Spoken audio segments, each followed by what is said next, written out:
বিসমিল্লাহির রহমানির রহিম। আমি Mohammad Rafiqul Islam, leader fire service civil defence, Jamalpur fire station.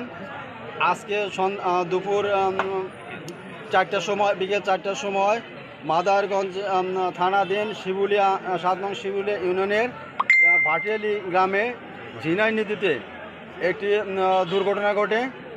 এখানে 6টি শিশু পানিতে পড়ে যায়।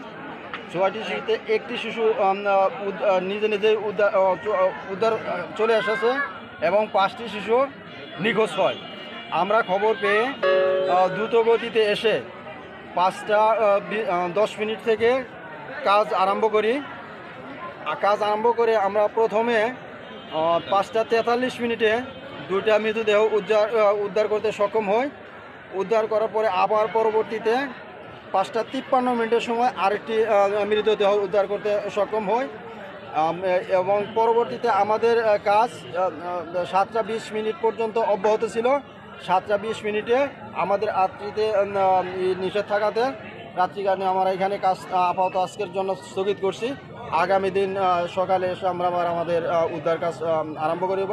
আসসালামু আলাইকুম। আচ্ছা, পানির গভীরতা ছিল কেমন যে জায়গায়? এখানে আনুমানিক 30 থেকে 35 ফিট গভীর হবে।